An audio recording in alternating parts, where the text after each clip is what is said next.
On today's show is a big win for the Atlanta Hawks up in Cleveland, their second big upset victory of this young season for Atlanta. And the headliner on this night was Trae Young and the offense. Trae had 22 assists, a career high, and the second most assists by a Hawk since 1993, and Atlanta's best offensive performance of the season on the whole. We'll get into how it unfolded, all the details, all the nuance, and more, and all of that is coming up.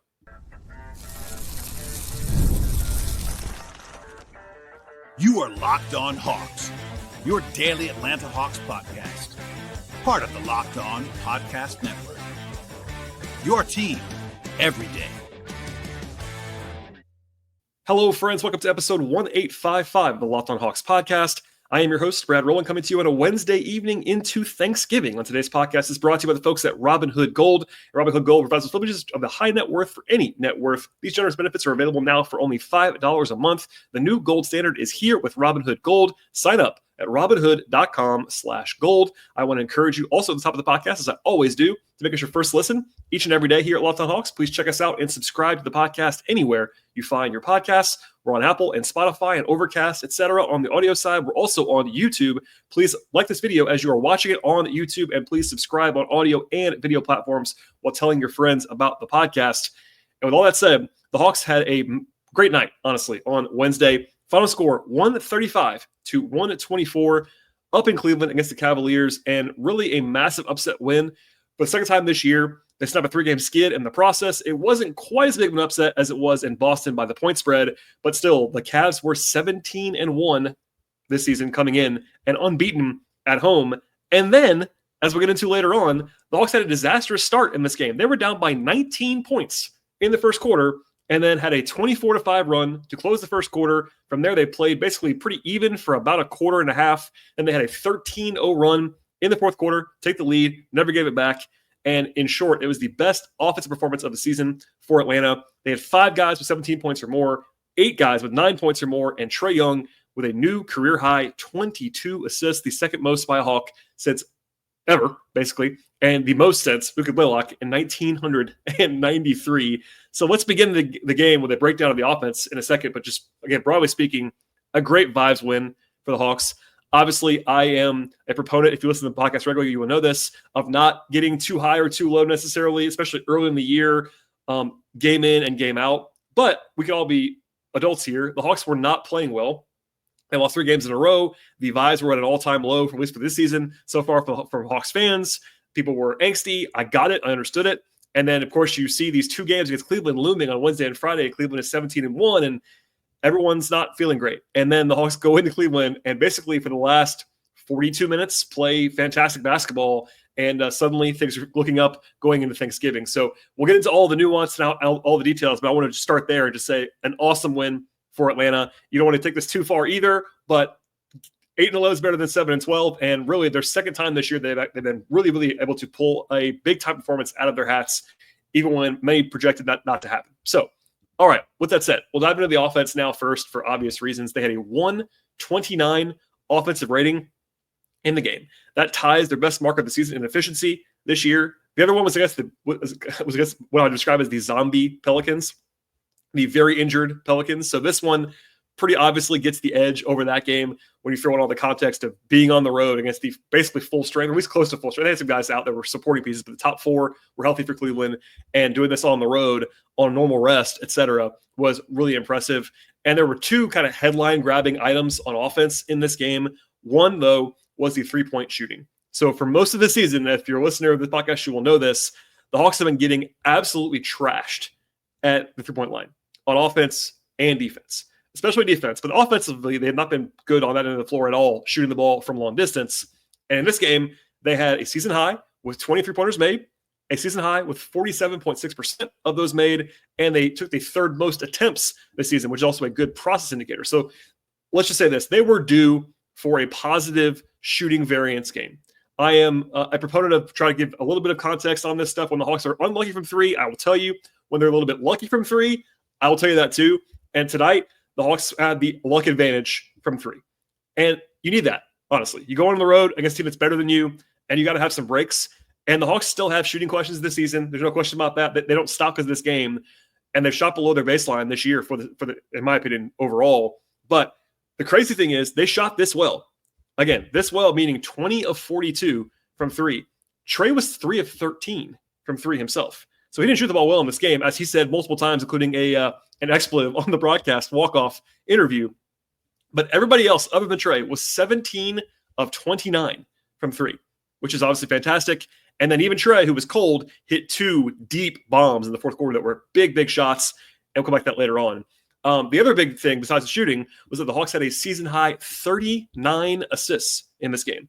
Obviously, Trae having 22 of those speaks for itself. He is a historically fantastic passer.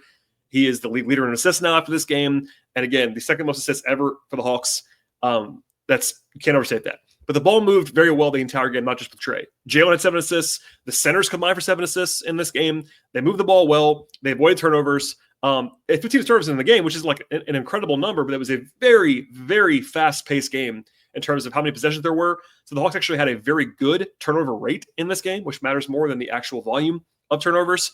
They also shot the ball well at the free throw line in this one, 23 of 35. That's an area where the Hawks have not always been great this year. They made the free throws in this game. That was huge. They did a good job on the glass offensively in this one. They had 28 fast break points. They were running all night long. Great tempo from the offense, from wire to wire in this game, basically. And how about this? They did all of this, a 129 offensive rating, while shooting terribly at the rim. Like terribly. I'm not overstating this either. They shot 47% on shots at the rim in this game. For reference, that's a 5th percentile number. Absolutely awful. It is very hard to score and actually have overall shooting numbers that were as good as the Hawks were in this game when you were that bad at the rim. But when you make threes, you take threes, you make free throws, and you avoid turnovers, you can withstand almost anything inside the arc.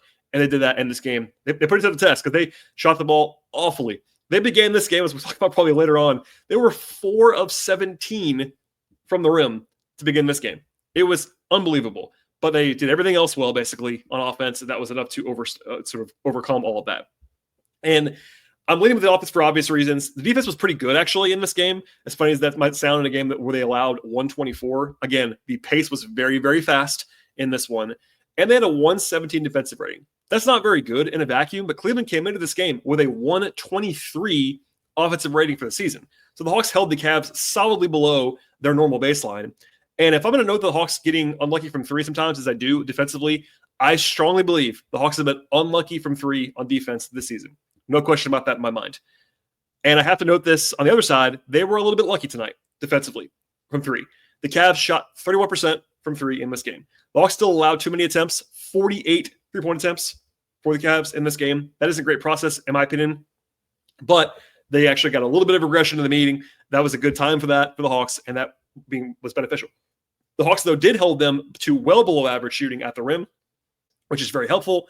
And look, importantly, I thought the Hawks were just tough and physical in this game on defense.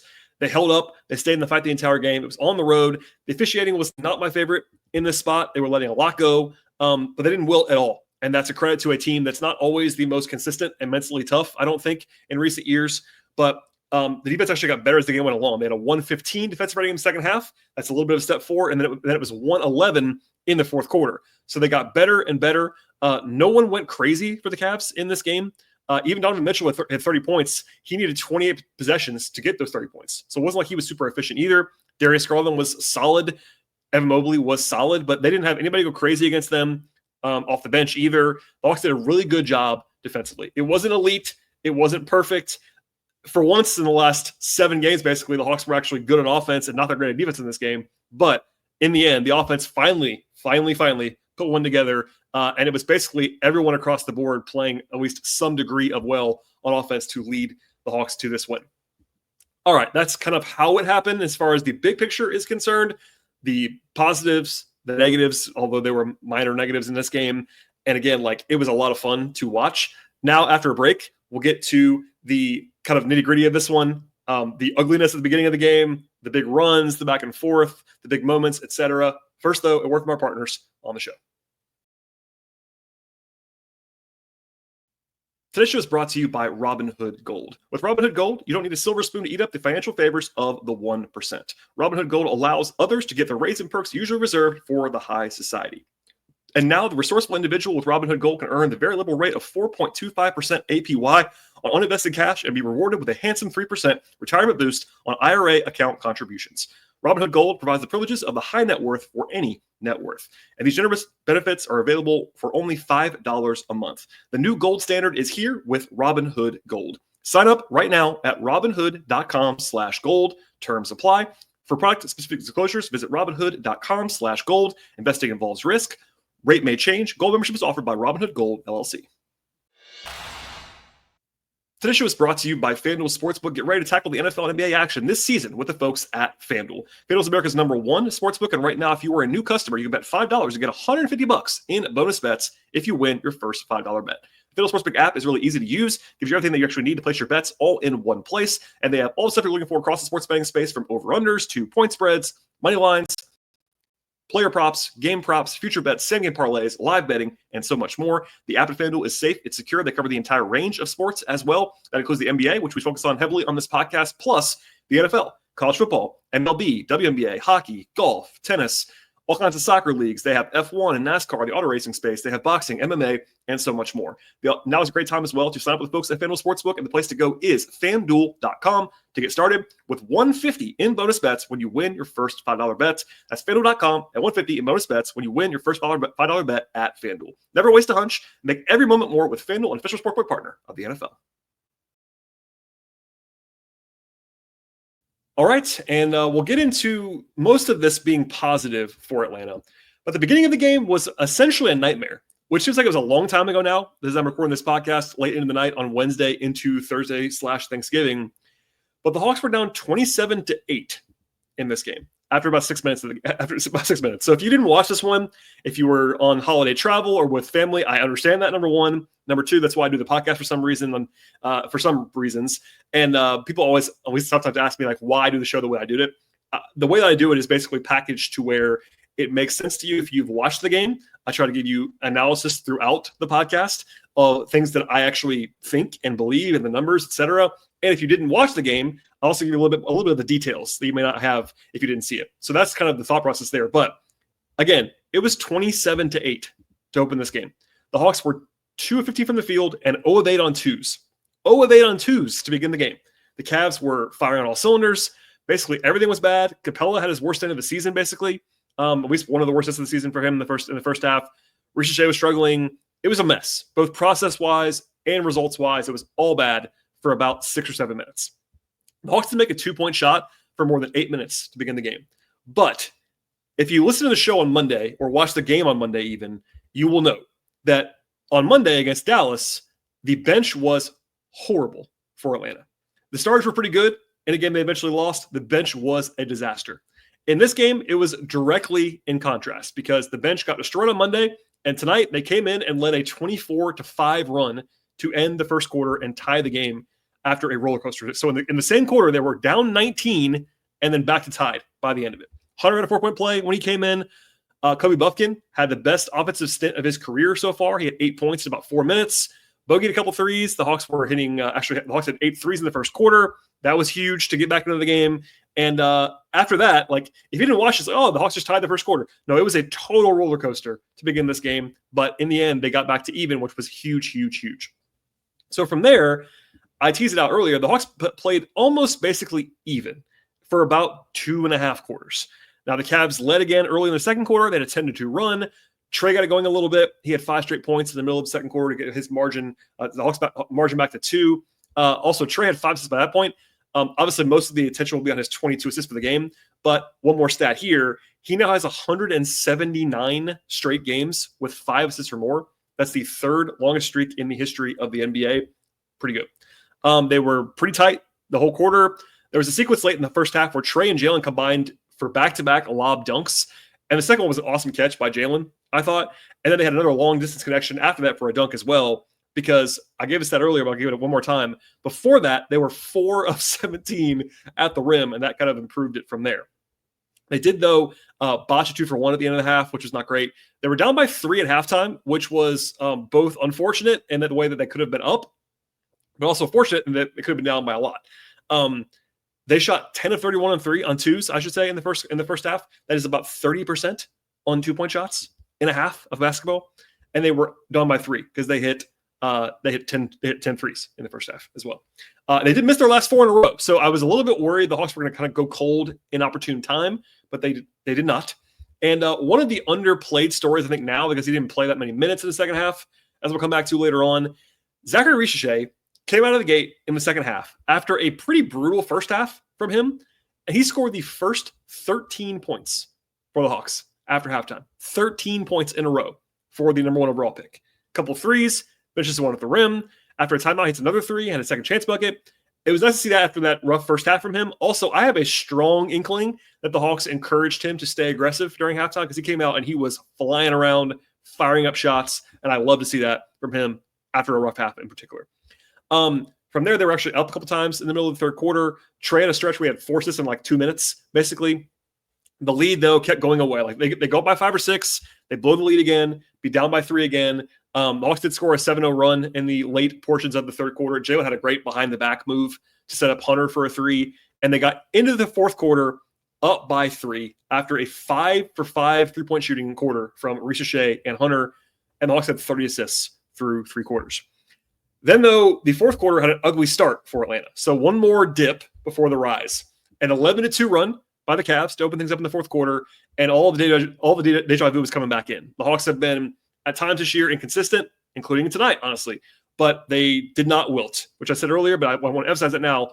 When you give up the lead, it's 11-2 run. You're in their building. They're 17-1. Place is rocking, and the Hawks stalled out a little bit offensively. Buffkin had his kind of worst moment of the game, I thought.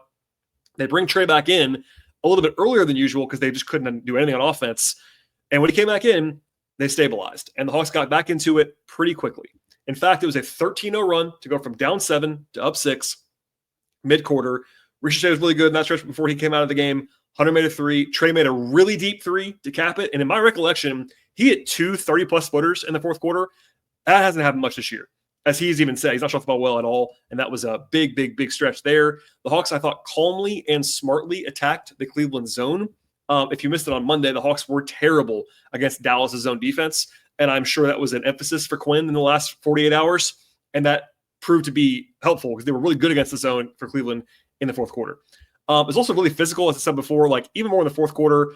It was chippy, I think, not crazy chippy, but certainly physical. They weren't calling much of anything.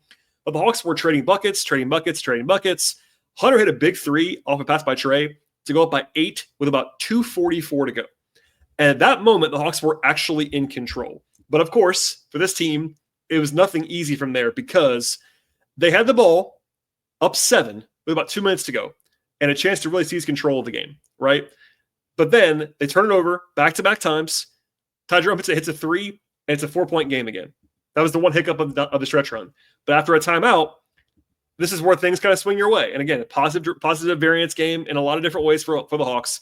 It was kind of a rough possession after the timeout, but Trae gathers it, hits about a 35-footer, like no joke, like at least 33 feet or more, late in the shot clock to bail them out, to go back up by 7 again. And that was probably the biggest shot of the night, singularly. They get a stop after that. They get the ball up by 7. They trade buckets, which is totally fine. When you have the lead, then Cleveland fouls, you go up by 9, and it was over from there. So basically, the lead never got below 4 in the last, 5 minutes of the game. It was not safe until the Hawks were up 9 with about a minute to go. That was kind of when it felt like, all right, they're going to win this game. But a couple of big ones from Trae. I mean, he wasn't perfect either, despite the passing numbers in this game.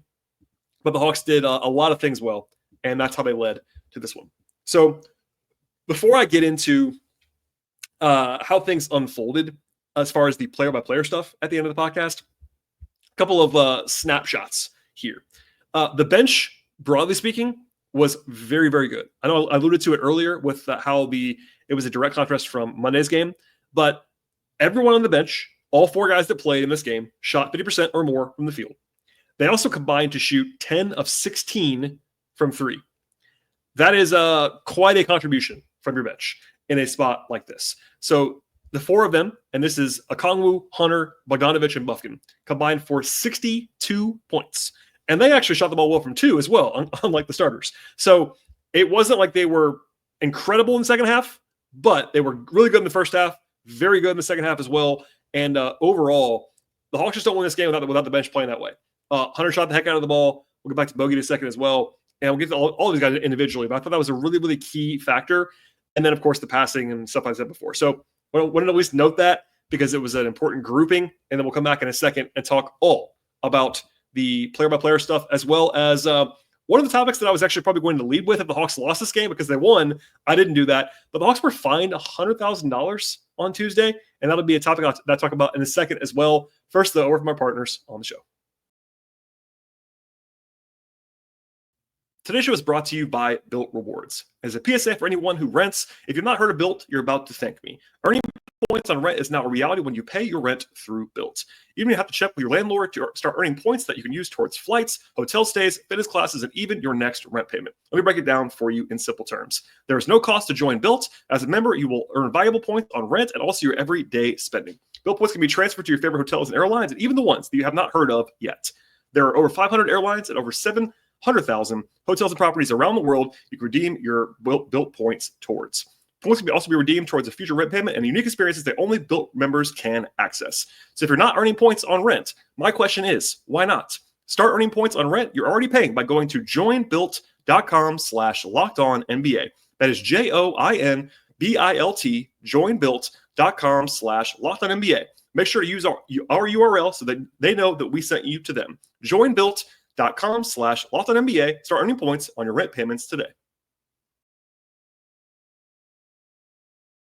All right, I'm going to save the $100,000 fine for the very end of the show, but I will say one more thing that was not about this game actually happened on Tuesday, and that's the 2024 second-round pick for the Hawks. Onyeka Okongwu played in College Park on Tuesday. That was a bit of a surprise. We got a social media post from his agent basically on Monday night into Tuesday morning saying he was going to play. The Hawks, because he's not on the roster right now, haven't really given him a lot of updates on Jurisic.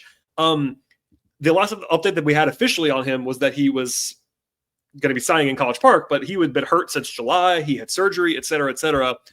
He played 11 minutes, didn't look great to me. It was wholly unclear, though, when he was going to play. So as a reminder, he is not under contract right now. The Hawks drafted him. He is stashed in the G League at this moment. The Hawks have a full roster, but they can't call him up, any of those things. But obviously worth keeping an eye on that, and that was a bit of a news item on Tuesday. It ended up being the second biggest news item because of the giant fine. But I just want to note that because it was kind of player adjacent if he didn't play in this game.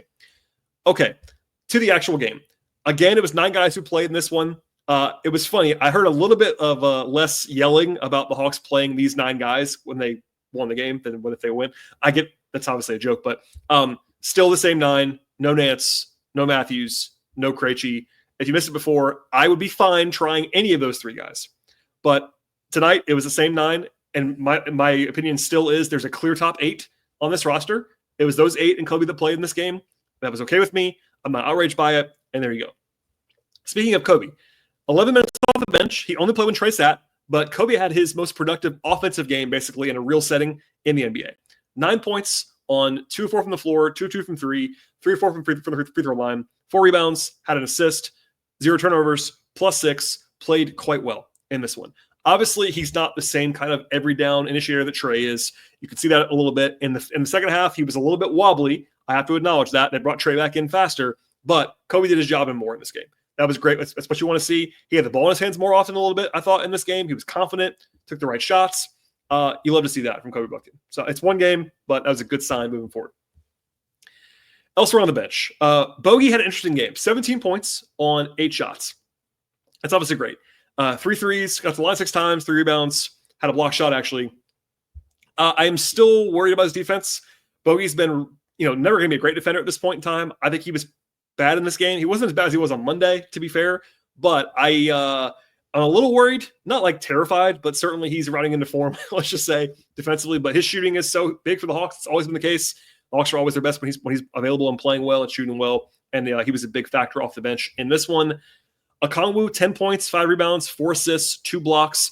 I thought he was really bad on Monday, and I said as much. He was quite good in this game. So a little bit of a roller coaster there. He's never been the most consistent guy in the world, has Okongwu, but I think it was really important that he was good. And he closed the game. That was the right decision. He played 29 minutes. I thought he was really solid in this one. Didn't blow you away necessarily, but lots of solid plays, good finishing around the rim. Only, I think, one or two mistakes that I saw that were stood out to me. So a nice night from Okongwu for sure, when he had been pretty wobbly so far this year, to say the least. And then DeAndre Hunter had an interesting game as well. He actually had a season-high 26 points, 5 rebounds. He was 5 of 9 from 3. He was 4 of 7 from 2. I think defensively he was like not very good, actually.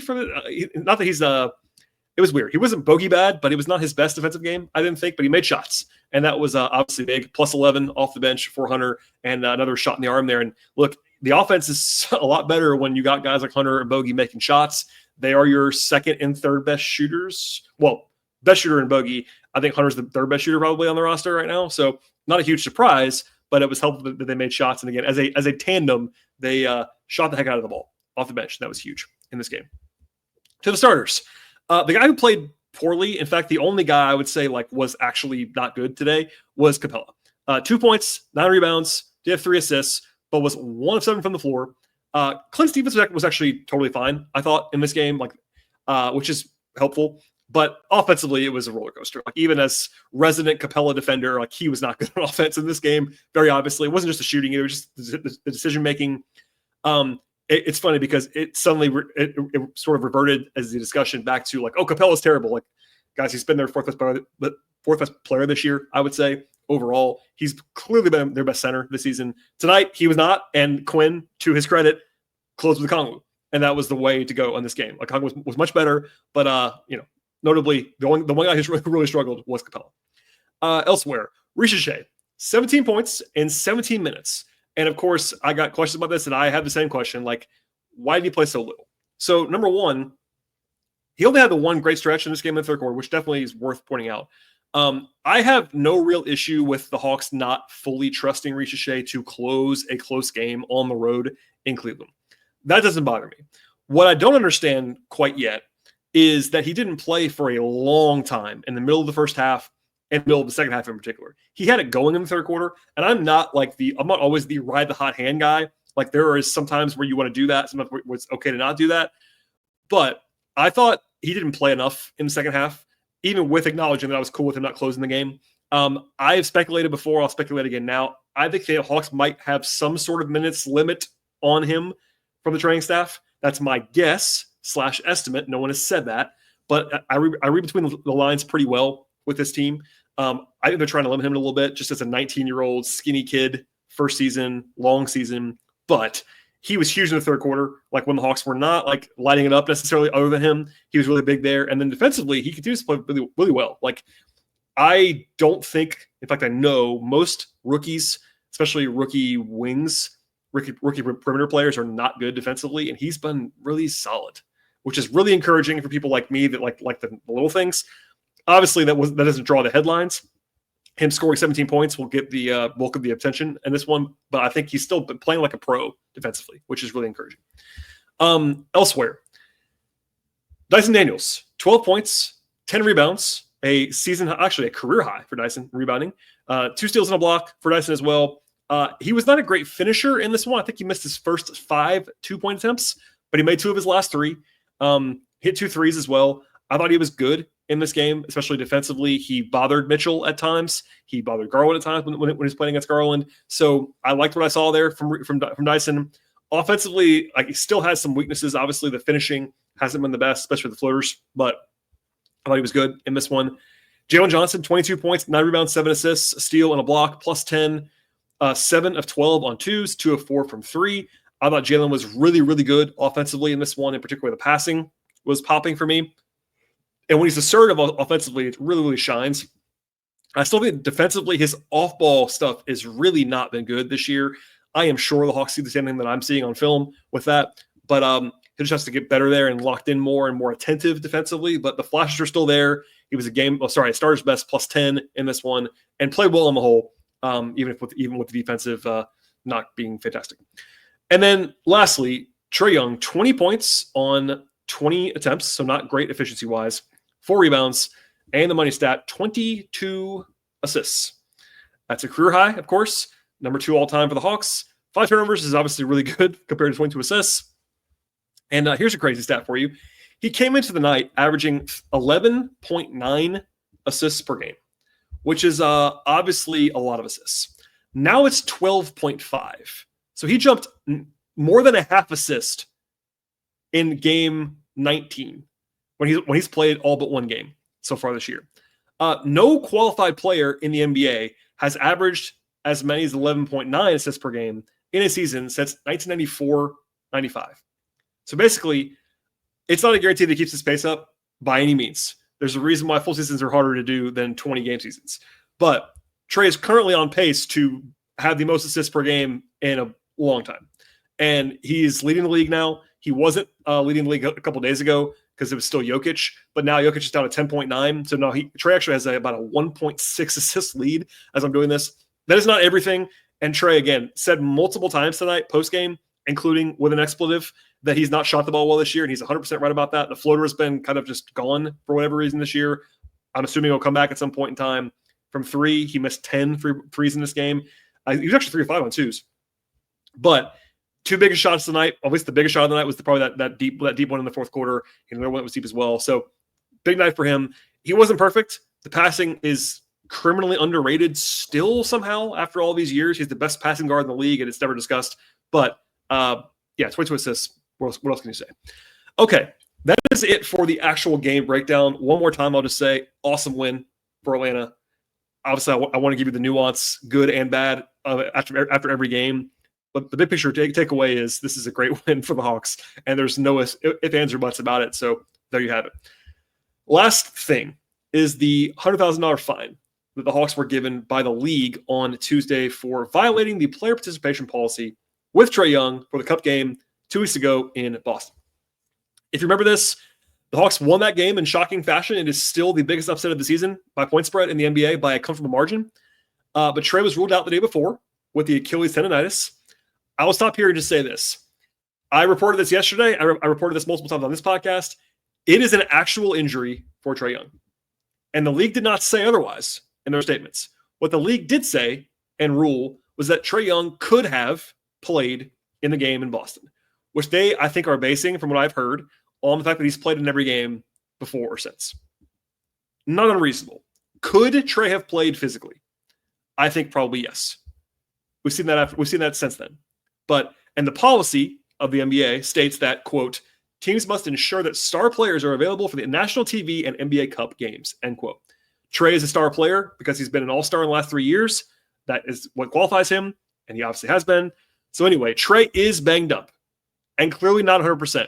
In fact, it was funny. Today, the Hawks passive-aggressively listed him as questionable for the Achilles tendonitis, which, by the way, is a real injury. Again, real injury, not up for debate.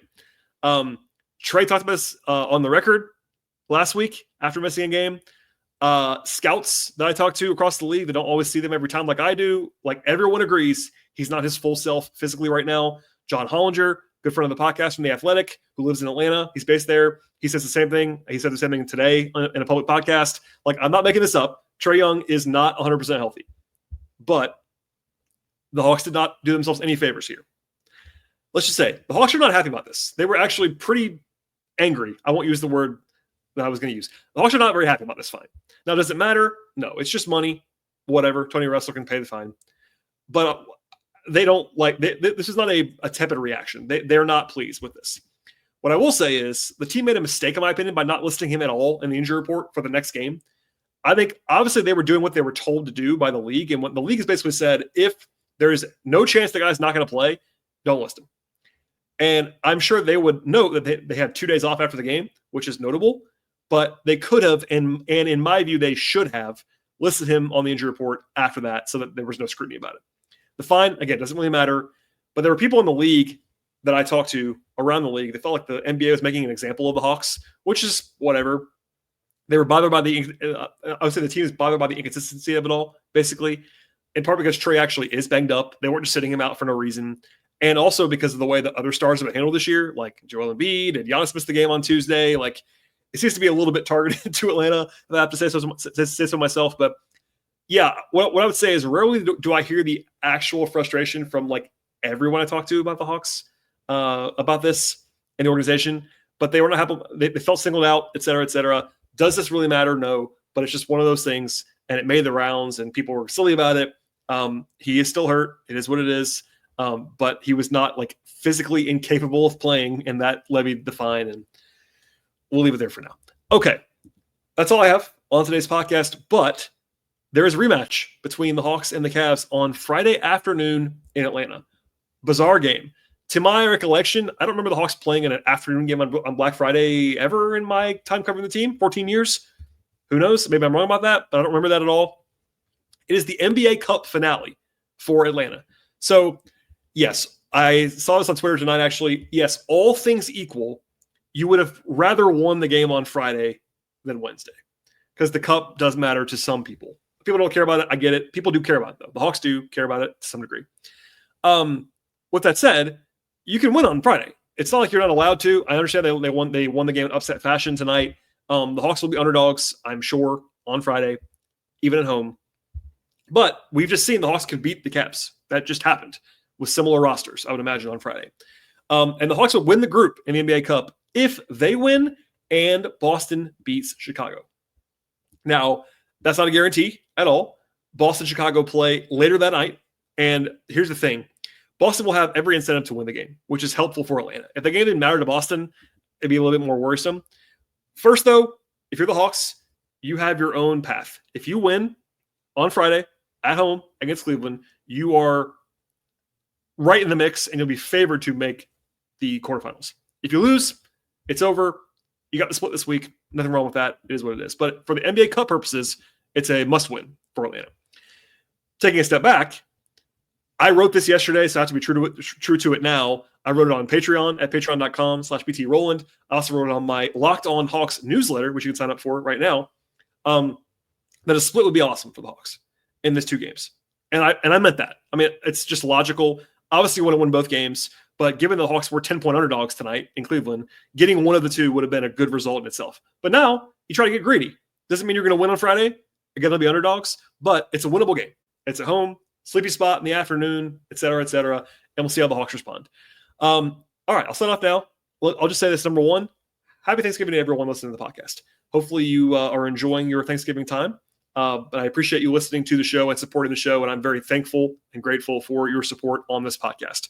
Number two, I will not have a show tomorrow on Thanksgiving unless something crazy happens, but I will have a podcast after the game on Friday. I will be in the building for Hawks Cavs, so stay tuned for that. And please subscribe to this show. If you are a new listener, first of all, thanks for listening all the way through to the end. I appreciate that. But please subscribe to the show on Apple, on Spotify, on YouTube, on Overcast, et cetera. Please like the video on YouTube as well.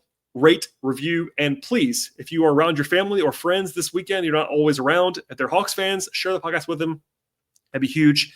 Please follow the show on Twitter/X at Locked On Hawks. Follow me there at BT Rowland. I'm also on Blue Sky at BT Rowland. And one more time, my non-podcast coverage is at patreon.com/BT Rowland.